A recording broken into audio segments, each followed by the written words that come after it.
everyone, myself Manjula. Let's continue our discussion on class 12th political science challenges of nation building chapter. This is part 3 and this will be the last part of this chapter. Okay, let's start.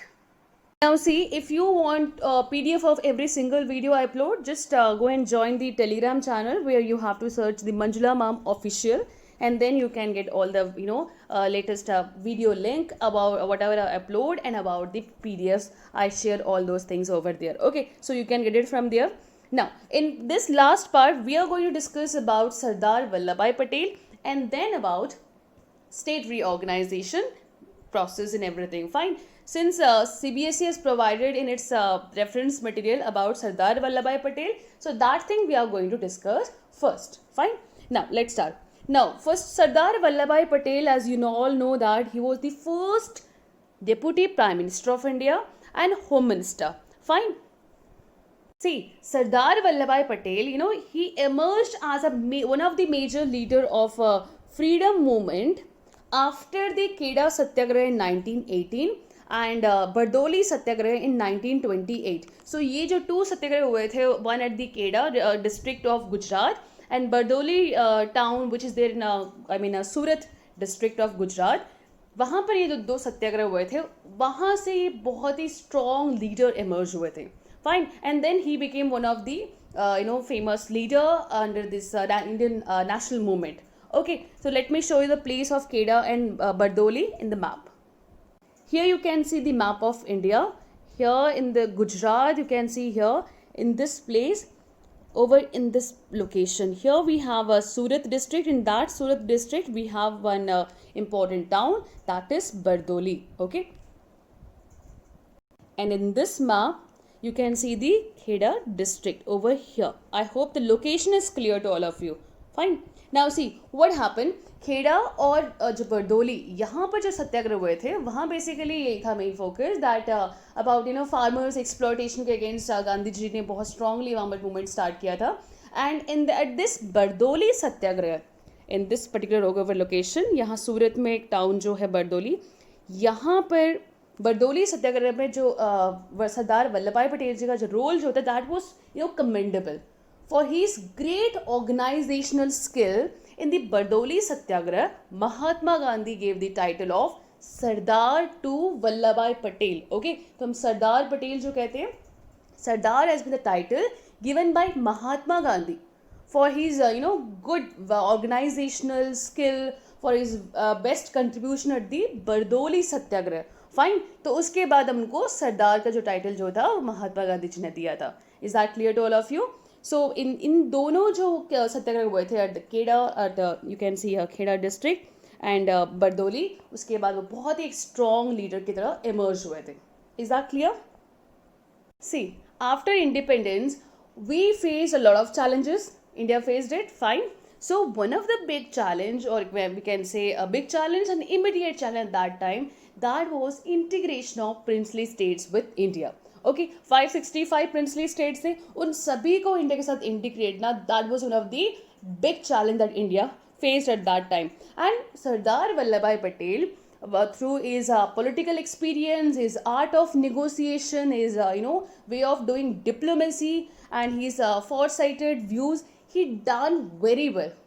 He done in such a manner that he don't want to compromise on this issue. कि वो सारे जो princely state को India के साथ वो integrate करने में बहुत ही स्ट्रॉन्ग थे और उसमें कोई कॉम्प्रोमाइज़ नहीं करना चाहते थे. And that because of his commitment to national integration in this newly independent country was total and uncompromising, and that led to, we call him iron man of India. कि वो नेशन में जो सारे princely state को integrate करना चाहते थे उसमें बहुत ही ज़्यादा कमिटेड थे. वो उसमें कोई कॉम्प्रोमाइज़ नहीं करना चाहते थे. And because of that we call him iron man of India. Fine. And he is foresightedness was very good. Basically it's like it's an ability to judge correctly what is going to happen in the future and plan actions based on it. So वो इतने ज़्यादा दूर के नज़रिए रखते थे, foresighted थे. वो सारे उनकी एक ऐसी एबिलिटी थी, वो जज कर लेते थे correctly that what is actually going to happen and उसके अकॉर्डिंग वो प्लानिंग करते थे. Fine. So this shows is a strong vision, strong foresightedness. Is that clear to everyone? Now, out of 565 princely state, as I mentioned earlier, majority of the princely state, became part of India. They signed the instrument of accession, and we faced problem in places like princely states like Hyderabad, Junagadh, and Kashmir. Okay, and Sardar Vallabhbhai Patel ji, he managed very well, and he integrated Hyderabad and Junagadh. उन्हीं के presence में हैदराबाद का जूनागढ़ का integration India में हो गया था. And the same way जिस तरीके से हैदराबाद में मिलिट्री एक्शन हुआ था, पुलिस एक्शन वहाँ पर हुआ था, we discuss that in second part, so you can watch that video. He also wanted that same way, जिस तरीके से हैदराबाद में मिलिट्री एक्शन लिया था वैसे ही कश्मीर में भी करें. ओके, बट political situation उस टाइम पे ऐसा था कि that everybody consensus was not there. Okay, Viceroy Lord Mountbatten, he was of different opinion. वो नहीं चाहते थे military action वहाँ पर होना चाहिए when Pakistan tried to invade Jammu and Kashmir region. See, all about Jammu and Kashmir's integration we will discuss in chapter number 8. It's given in that chapter. Okay. So because of that, political consensus was not there, and Sardar Vallabhbhai Patel ji was not, able to do that military action when he wanted to take, when Pakistan attacked Jammu and Kashmir. That led to, it is said that, it was one of the blunder that has been made in the history. Maybe अगर सरदार Vallabhbhai Patel जी अपने opinion के according वो करते तो maybe the situation would have been different. But yes, the time is gone. Now we have to face the reality. Okay, now see, he is considered as a NCR, बहुत ही strong leader थे, and is also considered as NCR. Now NCR means what? N means nationalist, C means catalyst, and R means realist. Okay, now nationalist means what? Nationalist is a person who strongly identifies with their own nation and vigorously supports its interest. तो जिस सरदार Vallabhbhai Patel जी जो थे वो बहुत strongly अपने nation के interest के लिए वो सपोर्ट करते थे. वो सारे एक्टिविटी करना चाहते थे जिससे एक नेशन जो है वो इंटीग्रेट हो जाए, उसके इंटरेस्ट को फुलफिल करे. फाइन, तो he was nationalist. Now realist means what?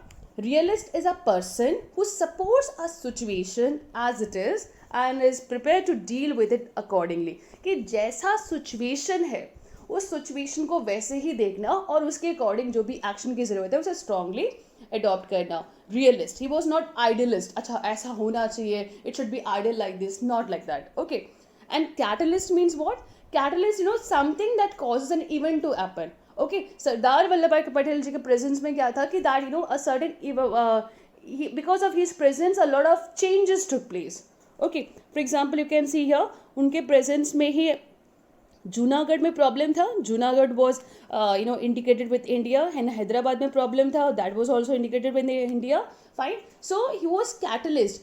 Catalyst is an event or person causing a change. Is that clear? So this is all about Sardar Vallabhbhai Patel ji. Now we will discuss about state reorganization. See, the process of nation building and did not come to an end with partition. कि अच्छा okay, princely state को हमने India के साथ integrate कर लिया. कुछ problematic princely states थे, वहाँ पर जो है निगोसिएशन उस टाइम पे चल रहा था एंड पार्टीशन हो गया था. Now okay, now we can say that our nation is build. Okay, हमारा जो नेशन है वो बन गया. Fine, do you believe? No, अभी यहाँ पर नेशन बिल्ड नहीं हुआ. Now another challenge what we faced is that drawing the internal boundary. कि अब ये तो हो गया, like external boundary has been decided, that is done. Okay, कि पाकिस्तान अलग हो गया और जो भी यहाँ पर पार्टीशन करने थे everything was done. Okay, but अब चैलेंज क्या था? What will be the internal boundaries with in the state. कि अब स्टेट के बीच में इंटरनल बाउंड्रीज क्या होंगे, उसके ऊपर जो था that was a lot of debate took place, और बहुत ही बड़ा एक चैलेंजिंग टास्क था. Okay, now let me give you the brief background. During colonial period, okay, colonial rule के टाइम पे जो बाउंड्रीज होती थी स्टेट की, जो भी बाउंड्रीज होती थी, let me show again. Listen, states की जो भी यहाँ पर बाउंड्रीज होती थी that was done on 3 ways. For example, first one is that administrative convenience of Britishers, and second one is that annexation of territories by Britishers, and third one boundaries, on the basis of territories occupied by the princely states. Okay, so यहाँ पर जो boundaries जो होती थी, that was actually basically एक तरीके से three process और three way में defined है. Okay, first one क्या था? Let me draw again. First one was this one, that is, for example, ये कुछ ऐसे यहाँ पर boundaries draw करते हैं. I'm just doing the rough draw in order to explain. यहाँ पर ये बाउंड्रीज ड्रॉ किया हुआ just on the basis of administrative convenience. अच्छा, ओके, अगर इस तरीके से हम इतना रीजन को अगर बाउंड्री यहाँ ड्रॉ कर दें तो ब्रिटिशर्स के एडमिनिस्ट्रेटिव कन्वीनियंस के लिए बहुत ईजी था. Fine, first one. Second one is that कि यहाँ पर बाउंड्रीज को ड्रॉ किया था for example on the basis of territories annexed by the Britishers. Okay, Britishers ने फॉर एग्जांपल यहाँ पर फाइट किया किसी प्रिंसली रूलर के साथ या किसी और जो भी यहाँ पर रूलर्स है, तो ये टेरिटरीज जो है ब्रिटिशर्स ने कंट्रोल कर लिया.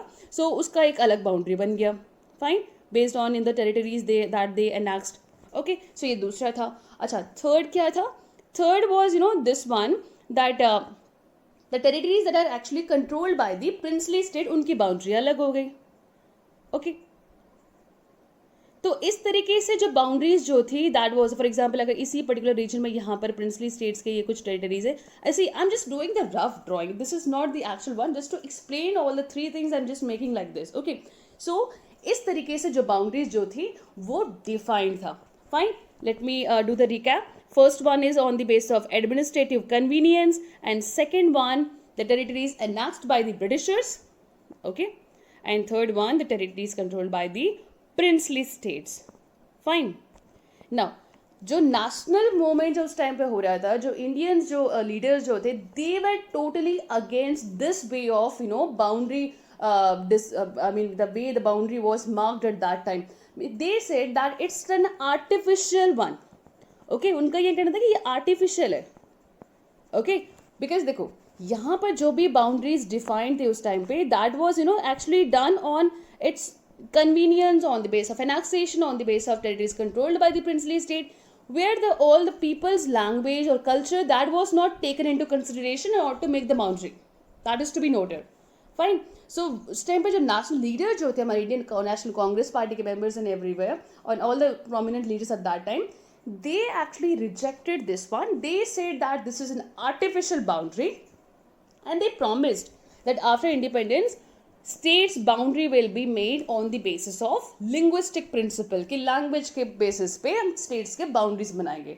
Okay, and during that Nagpur session itself, Congress का, इंडियन नेशनल कांग्रेस पार्टी का जब नागपुर में सेशन हुआ था, वहाँ पर मीटिंग हुए थे, वहाँ पर उन्होंने डिसाइड किया था दैट लिंग्विस्टिक प्रिंसिपल के बेसिस पे ही अब जो कांग्रेस पार्टी का जो काइंड ऑफ उनके जो ग्रुप्स होते हैं that will be organise. For example you can see here many provisional congress committees जो थी that was created on the basis of linguistic zones instead of Britishers administrative part. Okay, so basically इनका जो party का अब जो different committee Congress के जो provincial Congress committees जो create होते थे that was done on the basis of linguistic zones.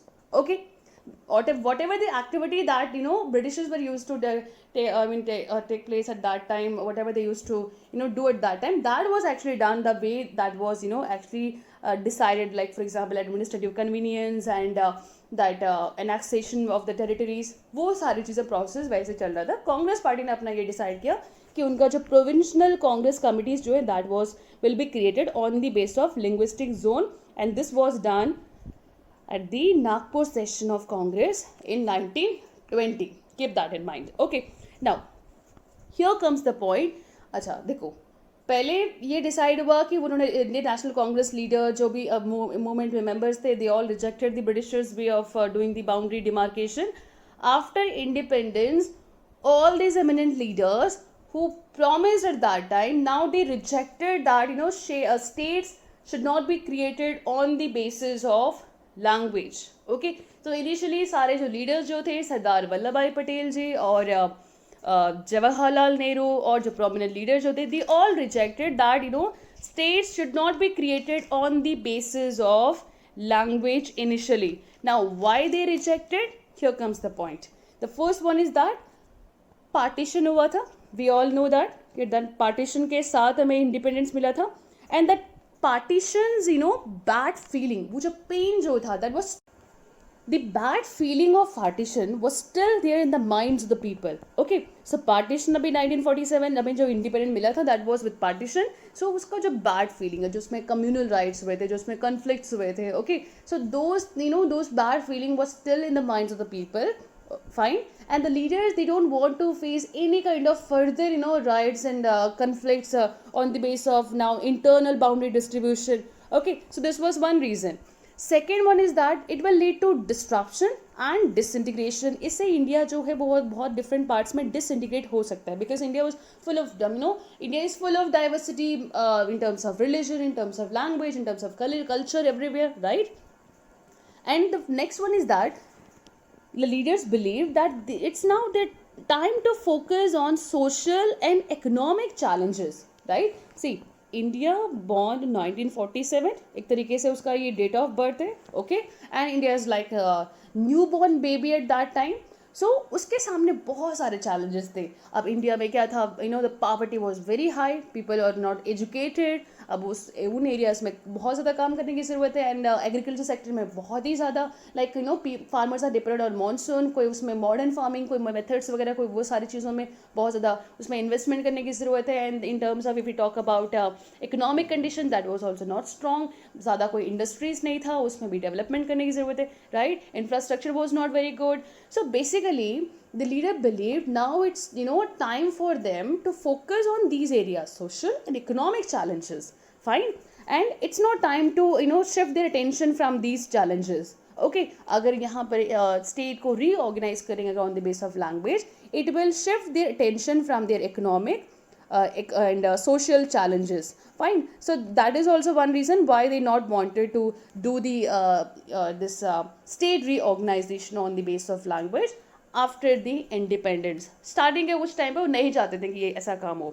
Okay, and next very important thing is that the future of princely states had not been decided. Okay, 1947 अगस्त में जब India आज़ाद हुआ था, कुछ ऐसे बहुत सारे princely states like for example Kashmir, Junagadh, Hyderabad, okay, जहाँ पर प्रॉब्लम्स हो रहे थे, तो उनका जो फ्यूचर जो था वो भी डिसाइड नहीं हुआ.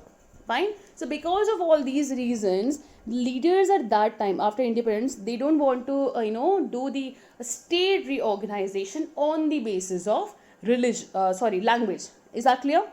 Now, so the central government, they leaders decided to postpone this matter कि इसको बाद में हम देखेंगे. Okay, now अब प्रॉब्लम क्या हुआ, इन सारी चीज़ों से हुआ ये कि काफ़ी ज़्यादा जो प्रोटेस्ट जो था वो मद्रास के प्रोविंस से स्टार्ट हो गया. Fine, you can C the province of Madras. यहाँ पर मद्रास के प्रोविंस में जो तेलुगु स्पीकिंग पीपल है, okay, they started protest and they demanded separate state for Andhra Pradesh. You can see here Vishal Andhra movement was started for separate state for Andhra Pradesh कि इस मद्रास के province से उसे अलग करके एक सेपरेट स्टेट बना दे. ओके, अच्छा देखो, मद्रास प्रोविंस जो है आज के टाइम पे कौन कौन सा रीजन को कवर करता था. For example you can see here Tamil Nadu, parts of Tamil Nadu and parts of Andhra Pradesh, Kerala and Karnataka. Okay, these regions were covered under Madras province at that time. पूरा रीजन नहीं है, पार्ट्स ऑफ है, and Tamil Nadu fully covered under this Madras province. Now see, यहाँ पर जो demand किया था, यहाँ पर जितने भी पॉलिटिकल लीडर्स होते, they all were in favour of linguistic reorganisation of this Madras province. Okay, और यहाँ पर जो प्रोमिनेंट लीडर्स जो थे, that was Potti Sriramulu. इन्होंने कांग्रेस एक लीडर थे, गांधीयन फिलोसफी को फॉलो करने वाले पर्सन थे. Okay, now what he done, he started doing fasting. 1952 में इन्होंने फास्टिंग किया था. He done fasting for 56 days. Okay, and that led to his death and that spark the movement. Okay, so यहाँ पे देखो, इस पर्टिकुलर टाइम पीरियड से पहले दो ऐसे लाइक एक कमीशन ने कमिटी फॉर्म किया था. For example you can see here S.K. Dar Commission. These things are not given in a book. Just to explain, I'm mentioning here. And इसका report जिन्होंने सबमिट किया था, they submitted their report in December 1948. जून 1948 में commission को setup किया था under the chairmanship of S.K. Dar. तो उन्होंने ये कहा कि देखो, now it's not time to divide the states on the basis of language. Okay, तो उन्होंने बेसिकली लोगों के डिमांड्स थे तो ये कमीशन बिठाया था and they said they rejected this one. Okay, this commission members they rejected it that कि now it's not the time to divide the states on the basis of language. Okay, अच्छा okay, फिर भी लोगों का demand था and then this commission was formed JVP committee. It's not commission, it's committee. Okay, now JVP means J stands for Jawaharlal Nehru and V stands for Vallabhbhai Patel and P stands for Pattabhi Sitaramayya. Okay, so इन्होंने भी क्या किया था, इन्होंने भी reject कर दिया था दैट स्टेट रीऑर्गेनाइजेशन लैंग्वेज के बेस पर भी नहीं होना चाहिए and they decided, they delayed basically process, they they accepted that but they delayed for example कि 10 साल बाद करेंगे, उन्होंने डिले कर दिया इस चीज़ को। फाइन, इसी के वजह से यहाँ से जो आंध्रा रीजन जो Telugu speakers in I mean Madras province, वहाँ पर प्रोटेस्ट स्टार्ट हुआ था and this was like one person done that fasting पति श्री रामुलु एंड उनका जो इंसिडेंट था, उनकी जो डेथ हो गया था after 56 days of doing fasting, that spark the movement और फाइनली गवर्नमेंट जो था, government decided to establish the Andhra in 1953। Now okay, अब एक स्टेट क्रिएट हो गया। Now what do you think what will other states will do? They also demanding that their state should be reorganized on the basis of language. Fine. So demand जो था अब वो बाकी state से भी और इंक्रीज हो गया। ओके, अब एक स्टेट का अपने विश फुलफिल करें, definitely other states will not they will not sit like okay fine ठीक है उसका तो कर दिया तो हम चुप रहेंगे, नो, वहाँ से भी सारा जो डिमांड होता है दैट स्टार्टेड। फाइन, अच्छा, इन सारे डिमांड जो इंक्रीज हो रहे थे फ्रॉम डिफरेंट स्टेट्स, बॉम्बे वगैरह गुजरात वाले रीजन से। ओके, सो इन सारे डिमांड को देखते हुए गवर्नमेंट ने क्या किया था, गवर्नमेंट ने एक कमीशन बिठाया था। So this is the third commission. Fine, state reorganisation of commission 1953 में सेट किया था। Now what was the task given to this commission, to look into the question of redrawing the state boundaries, कि जो भी state के boundaries है उसे language के बेस में किस तरीके से हमें रीड्रॉ करना चाहिए, कैसे रीड्रॉ करना चाहिए, to be based on the language और एनी अदर फैक्टर, उन सारी रिस्पॉन्सिबल उसको देखने के लिए उसकी रिस्पॉन्सिबिलिटी जो होती है वो इस कमीशन को दिया था कि आप इसके ऊपर पूरा स्टडी करो, गो थ्रू करो and you submit the report. And they submitted the report in 1955 and what they said in that report, they accepted the boundaries of state should reflect the boundaries of different language। तो basically उन्होंने accept किया कि जो state के boundaries है that should reflect the language। okay, so that means language के basis पे जो division जो है now states की boundary जो that will be demarcated। fine, on the basis of its report, State Reorganization Act was passed in 1956। Okay, so report आएगा तो उसके बाद उसका एक्ट बनाया, उसके बाद एक्ट के बेसिस पे कॉन्स्टिट्यूशनल प्रोसेस को अडॉप्ट करते हुए and then this whatever the things are given in this report that was done. For example you can see इस रिपोर्ट के बेसिस पे 14 स्टेट्स को क्रिएट किया था and 6 union territories were created at that time. Fine, I hope this one clear to all of you. अच्छा, वो 14 states का मैंने लिस्ट यहाँ पर ऐड किया हुआ, this is not given in your NCERT, just added here from some other source. You can just pause this video and just see the names of those states and union territories. You can see here 14 states and union territories you can see here we have total 6 union territories. अच्छा, एक point जरूर note करना है यहाँ पर जो उस time पे यूनियन टेरिटरीज थे, for example you can see here Himachal Pradesh and Manipur, Tripura, ये आज के टाइम पे स्टेट्स है। So basically they were initially union territories, now they are states. Fine, अब ये देखो ये जो तीनों आइलैंड्स मेंशन है they are basically part of Lakshadweep island. Okay, now अच्छा देखो ये तो था 14 स्टेट्स और 6 यूनियन टेरिटरीज जो स्टेट रीऑर्गेनाइजेशन कमीशन के थ्रू क्रिएट किया था। Before that what we had क्या था? ओके, सो ये उसके उस टाइम पे ये था the states were were created and they were part of different categories, for example part A, part B, part C, part D। ये बिल्कुल भी याद नहीं रखना, this is some extra information just to understand I'm mentioning here। okay, so इसको याद नहीं रखना, just pause it, just read it once। fine, this is very important, एक बार इसको ज़रूर या read ज़रूर करना।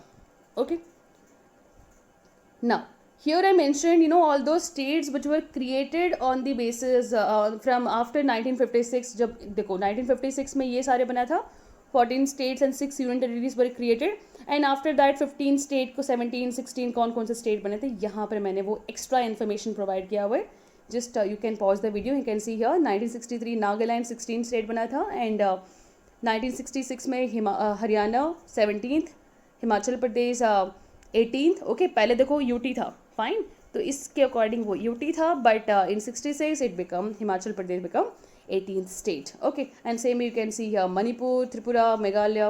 Just pause this video, read once, and you can see here 2000 में 3 states create हुए थे, Chhattisgarh, Uttarakhand and Jharkhand.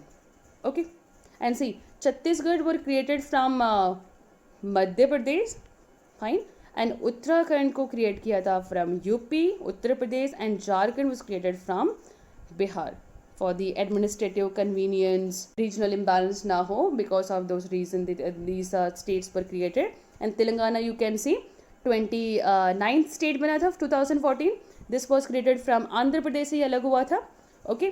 And 2019 में the state of Jammu and Kashmir, this is the only state which was from state it turned to union territories. तो इस Jammu and Kashmir को divide करके 2 union territories create किया था, Jammu and Kashmir and Ladakh, okay. And 2019 में 2 union territories को merge कर दिया, that is Dadar Nagar Haveli and Daman Diu, and in दोनों को मर्ज कर दिया, तो it become now we have total 28 states. 28 कैसे, देखो यहाँ पर क्या है, 29 स्टेट्स है यहाँ तक 2014 तक, 2019 में Jammu and Kashmir union territory में कन्वर्ट हुआ, so total states will be 28, एक माइनस हो जाएगा। देन यूनियन टेरिटरीज, देखो इस प्रोसेस के हिसाब से 28 स्टेट तो हो गया और यूनियन टेरिटरी 9 होना चाहिए, okay. But at the end of the 2019 इन दोनों यूनियन टेरिटरीज को मर्ज कर दिया, तो that led to the union territory will be one will decrease, so we will have 8. So that's the reason I mentioned here, as on 2020 we have 28 states and 8 union territories.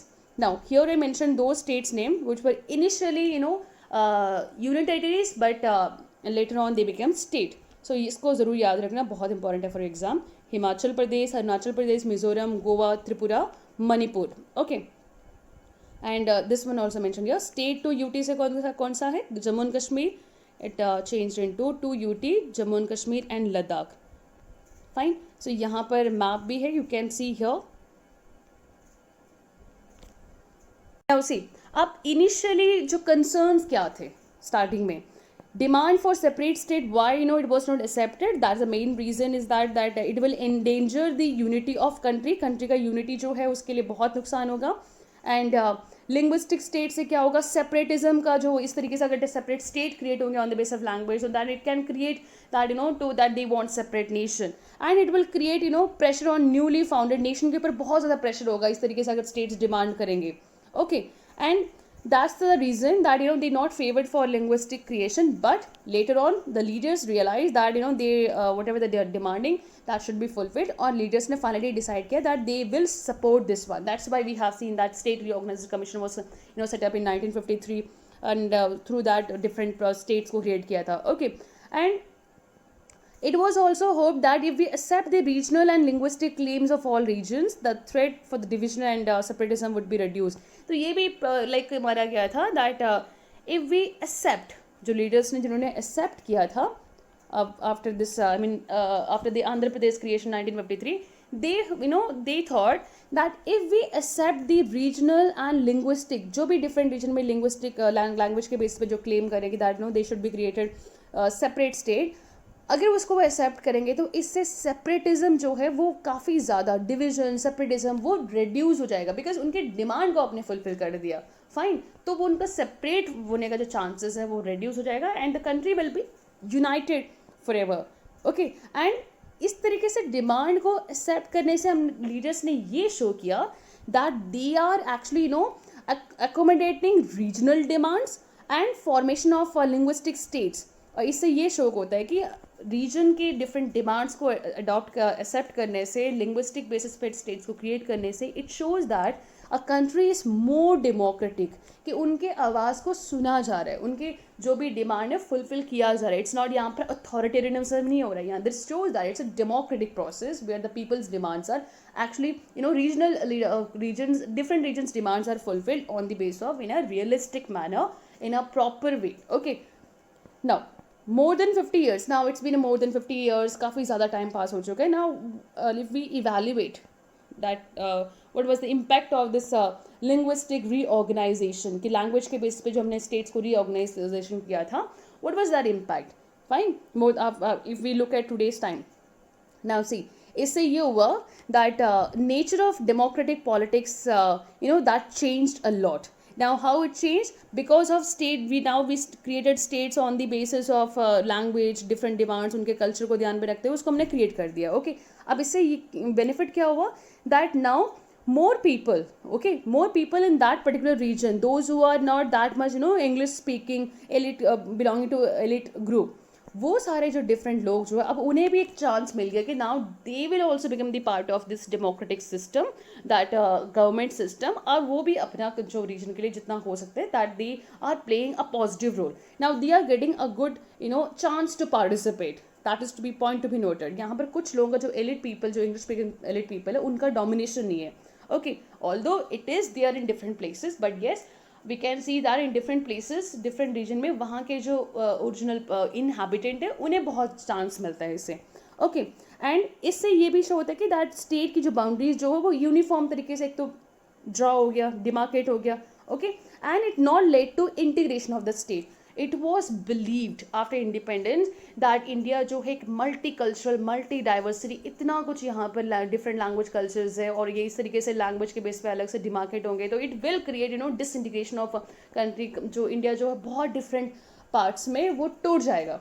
Okay, it was expected eight that time, but India ने since different leaders के demand को fulfil किया, उनके language के base, उनके state भी create कर दिया. And now we can see here जो हमारा इंडिया का पिक्चर है, द फेस ऑफ इंडिया, वो बहुत ही प्यारा सा सुंदर तरीके से मेंटेन्ड है. It is not like this कि अच्छा ये इंडिया है, इसका पार्ट ये अलग ही कंट्री बन गया, ये एक अलग कंट्री बन गया. No, it's not like this. Okay, we maintain this. Fine. Now and it strengthen the national unity. एक तरीके से वो डिसइंटीग्रेट नहीं हो और स्ट्रेंथन हो गया. Okay, and it also shows that India is accepting the principle of diversity. Okay, so जो भी प्रोडिक्शन था नेगेटिव, दैट वाज फेल्ड, और ये कुछ पॉजिटिव इम्पैक्ट है of linguistic reorganization of states. It's very important. Keep this in mind. I hope this part is clear to all of you. Thank you for watching this video. Soon we will start the second chapter.